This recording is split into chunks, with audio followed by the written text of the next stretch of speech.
You're listening to Technomics, connecting you to insights on digital transformation and the marketplace, with your hosts Robin Ituli and Jeremy Nelson. The hosts' opinions are their own. Enjoy the show. Last year, we had this wild and crazy idea that we should just start talking about technology, that there were these amazing things happening with the economy because of technology, and these amazing things happening in technology because of the economies that were forming around it. So we sort of did a whole ripped from the headlines pilot season with Technomics. Very traditional podcasting, if you will.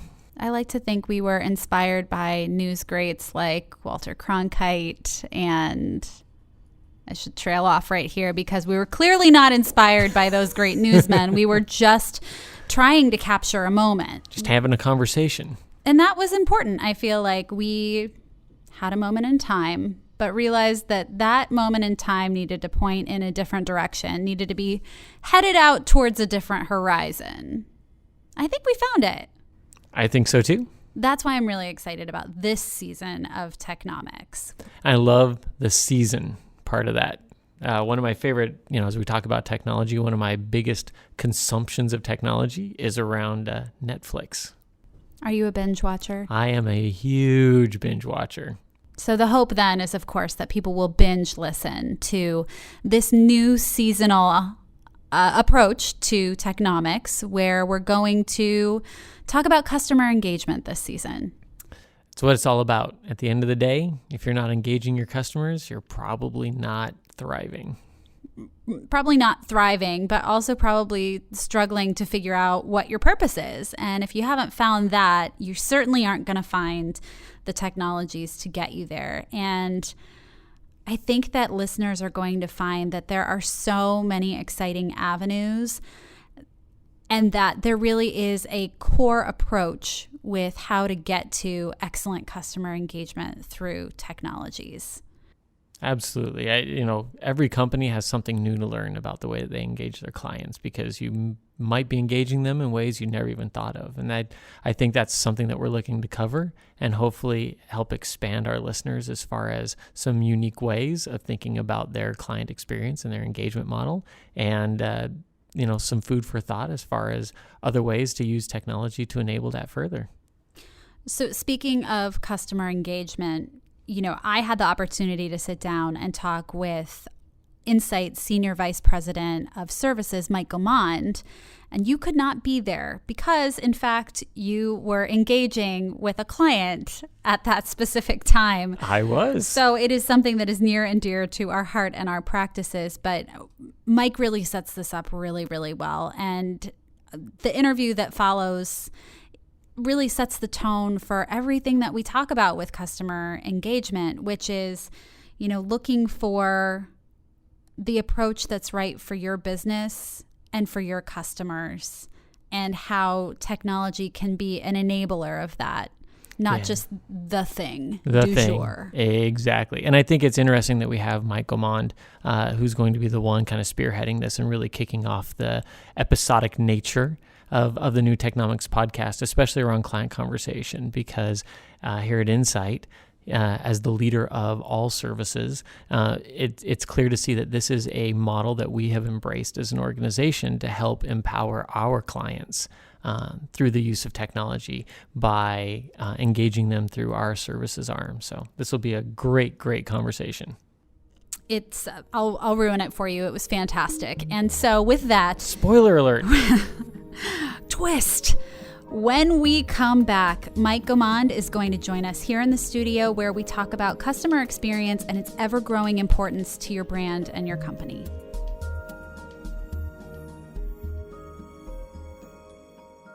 And now a word from our sponsor.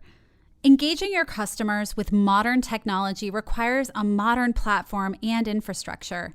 Enter Microsoft Azure. All right, I have to stop you right there, Robin. Is it Azure or Azure? We had this conversation in season 1, and I believe what we landed on is it is about the color, which is in fact Azure. Awesome. I'm glad that's finally put to rest. Although now I've said it so many times, I feel like I'm saying it weird. It's like spoon. We digress. The important message that you need to take away from this sponsorship is that with Azure, you can build faster, move quicker, and empower your organization to reach new heights. If you contact an Insight specialist, they can help you find out how implementing Azure will open up a new realm of possibility. Now let's get back to our interview with Mike Gaumond. Hey Mike, how's it going? I'm doing great, Robin. How are you? I'm doing really well. I'm excited for our conversation today. It's pretty special to me, to you, to just about everybody, because everybody is a consumer in this day and age, and we all really care about being engaged. So customer engagement should be a pretty interesting series of chats we're going to have on Technomics. I'm excited about it, and any company that's not thinking about how they engage with their customers is probably not thinking about at least all of the right things they should be. So why are we all talking about customer engagement? Well, I think two simple reasons. First, every business exists to serve their customers, and if you're not doing a great job of serving your customers, you won't serve any of the other relevant stakeholders, whether that's your shareholders or your workforce or your community. So we exist to serve our customers as companies in general. And then secondly, what's probably most interesting is that the way companies serve their customers is changing dramatically and has in the past 5 years and will probably change at an equal pace for the next 5 years. What's one of the biggest changes that you're seeing in this kind of conversation? How are people shifting their paradigms around customer engagement? I think companies used to have a pretty narrow definition of customer engagement. So there was a point in time where they were thinking of, I'm trying to get a purchase order, or I'm trying to send them an invoice, or I'm trying to do something with my customer. And they had a pretty narrow definition about it. And there's a term that I believe originated in retail called omni-channel. And the notion of omni-channel kind of more broadly is that you have to think about your customer across a couple of different spectrums. One spectrum is, where are they in the engagement process with you? So are they doing research and trying to make a decision if they should be a customer of yours or not? Are they trying to purchase a product or service from you? Are they already using a product or service from you? Right, so you can think of a whole life cycle across which you engage with a customer, and you have to think across that span. And then in today's world, you have to think about, is that customer at my facility, or am I at my customer's facility? Are they at home? Are they on the go? Where are they when I'm interacting with them? Because that's not a given anymore either.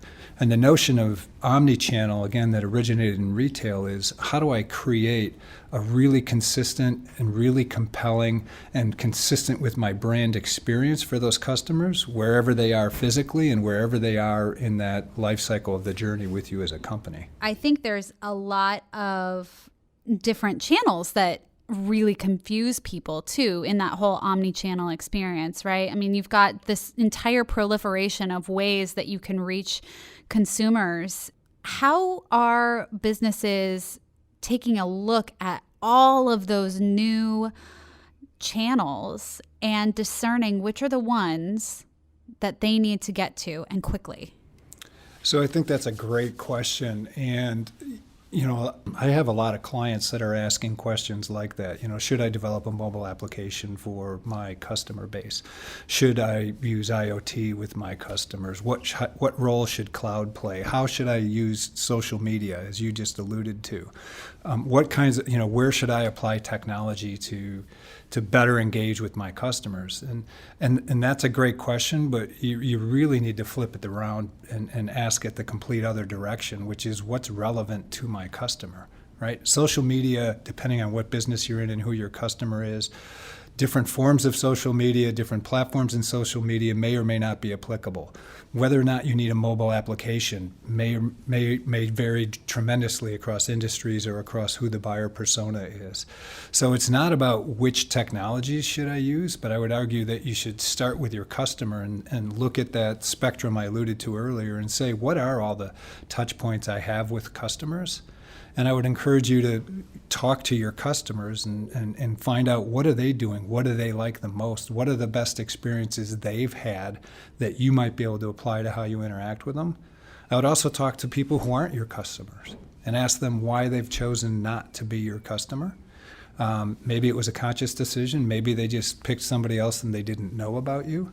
And I would also look for former customers and ask them why they left, right? And there may be lessons if you take all those and put them together, and you'll figure out where across that life cycle journey and where across their locations you may not have engaged with them in a way you could have. And then that'll tell you if a mobile application is relevant, or if analytics is the answer for you, or what technology you should apply. Boy, the answers to some of that could be pretty shocking, right? You know, I mean, if you suddenly discover that your entire or majority of your customer base is not in the location where you have been spending time and energy and resources, you know, that requires some real soul searching to move in the right direction, and quite a bit of courage to maybe make a change when the data or the qualitative analytics tell you, yeah, you've got millennials in your view, you're going to have to really rethink what you got to do here. Yeah, I mean, a couple great examples. One is if your customer base is heavily skewed towards or has a predominant portion of millennials. So this is a generation that has grown up using technology in completely different ways across their entire life than prior generations. And they bring that expectation of how they've grown up using technology, including for personal reasons, for social media or interacting with their friends, or buying something online through Amazon, and they expect the same kind of experience when they interact with you as a company. And if you can't deliver that kind of experience, they will go somewhere that can. Or another interesting example, you talked about the fact that your customer may not be in the place you think they are, right? So retail, for the vast majority of the history of the retail world, which is literally thousands of years, right, starting with little carts in villages somewhere in the Middle East, was about getting people in that last 3 feet. What do you have on the aisle that's right for them, that they can pick, that they can choose, and then can you get the price right and complete the deal with them? That's totally transformed. And I mean, not a day goes by that you don't read about a major retailer. It's in the news right now, sadly, Sports Authority, right? Great store, I love it. They're closing all of their stores. And if you look at retail, what the smart ones have figured out is that, yes, it matters what happens when they're in the store, but it's equally important, if not today more important, what happens when they're not in the store. So how do I engage with my customers when they're not in the store? And if you're not thinking about that, you're asking the wrong questions. Mike, I'm really enjoying this conversation, and we need to take a short break. So let's come back right after this.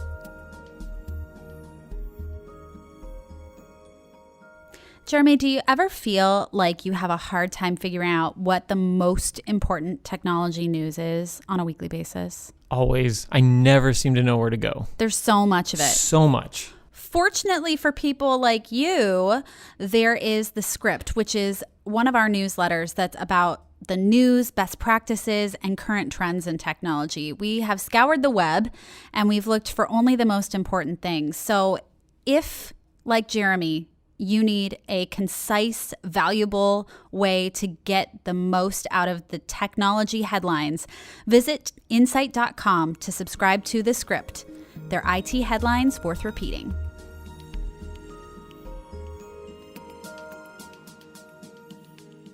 So I was laughing a little bit there when you were putting into perspective this very stark perspective of the fact that really the retail philosophy hasn't changed for millennia, and then look at the last 10 years.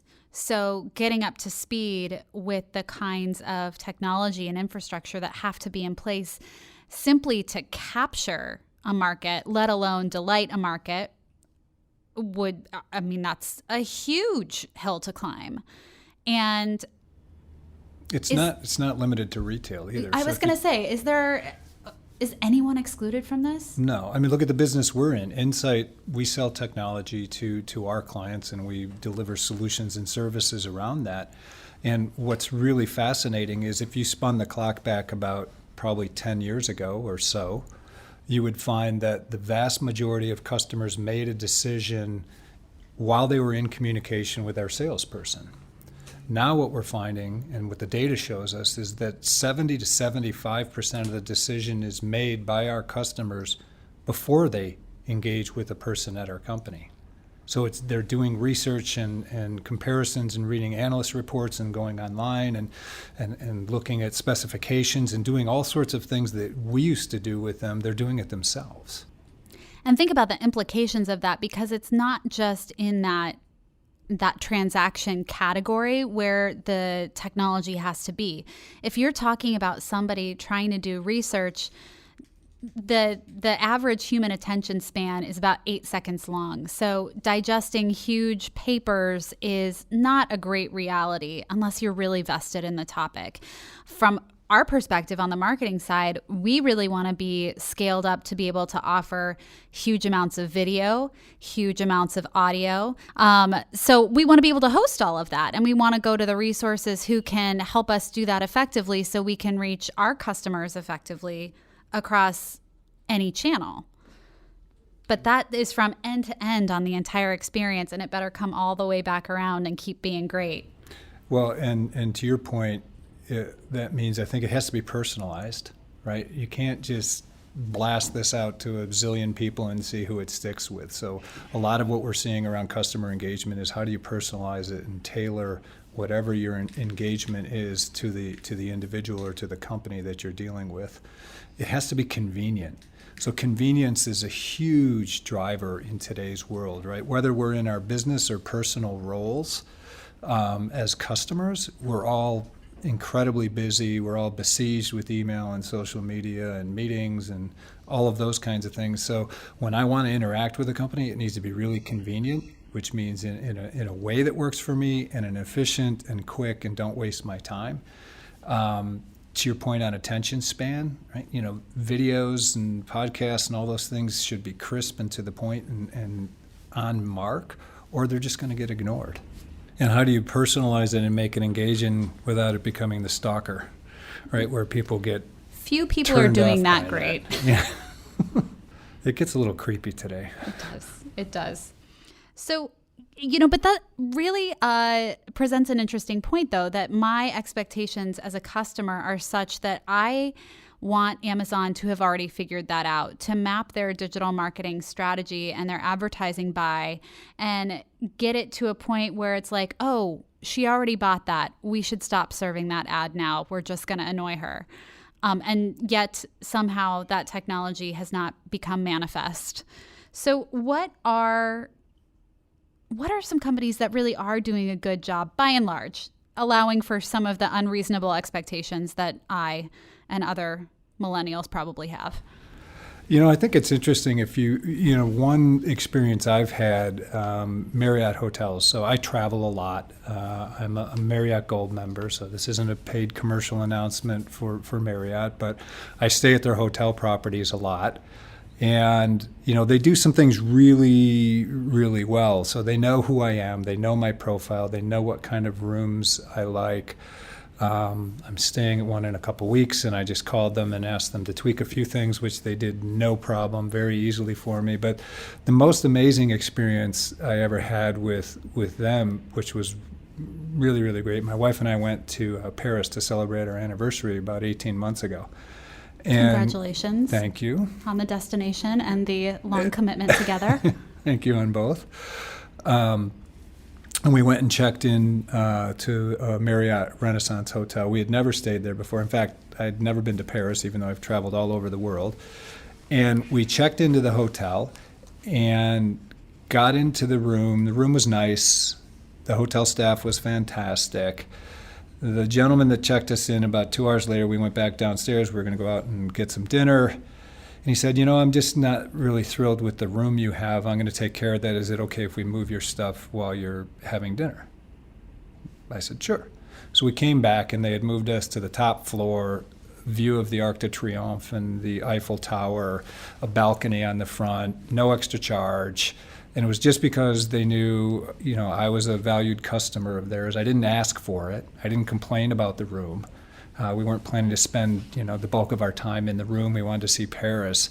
But it was just a phenomenal experience where they do something based on knowing me, who I am as their customer, that really, I'll remember for a long time. They use their data to make your experience delightful. I mean, that is huge. Très magnifique. C'est vrai. So, that's a little bit of bravery there, though, to go out and make a change for a customer based on something that you think they will enjoy. And that's a risk that a lot of companies run when they're trying to be innovative with technology, and especially in a rapidly moving environment. So what are some of the risks that businesses run when they try and keep pace or stay ahead of those trends by having a really aggressive customer engagement strategy? I think aggressive might be the key word, right? When they get too aggressive with it, it's that fine line between being personalized, knowing me, knowing how I make decisions, versus annoying me or stalking me, and frankly, kind of somewhere crossing the line between you're being helpful and you're being annoying. So I think that can is the downfall here, right? And I'd say a second pitfall is avoid the technology trap. Right? We talked about this at the beginning. It's not about I got to have a mobile app because a whole bunch of people have a mobile app for my customers. That may or may not be relevant for your customer base. They may or may not want to, or it may or may not be valuable to them to engage with you through a mobile application. So it's really about understanding your customers and how to engage with them more than saying, I got to do something with technology A, B, or C. Don't be a hammer out looking for a nail. I like that analogy. Well, there's going to be a lot of conversation that helps us to really fill out this season, because there's so many interesting avenues that we can start to follow, from data and analytics to intelligent applications and Internet of Things. There's just a lot to cover here, and we have a lot of really talented people who are going to be joining us. And to cap it all off, we're going to have an opportunity to chat with you again a little bit later to talk about how some of this customer engagement strategy can actually come to life. And I'm really looking forward to that conversation too. I'm really excited about it as well. And we've got a bunch of really exciting examples about how customers in a variety of industries have done some really innovative things to transform how they engage with their customers. So I look forward to it. We have a lot more exciting conversations around customer engagement coming at us this season, and we hope you'll continue to listen. And for this episode, we're so grateful to Mr. Mike Gaumond, who's our Senior Vice President of Services at Insight. We really appreciate your time, sir. Thank you, Robin. Appreciate yours as well. Thanks for listening to Technomics. If you want to find more episodes, you can download the podcast from iTunes, Google, or your favorite podcast provider. And for more stories on intelligent technology, visit insight.com.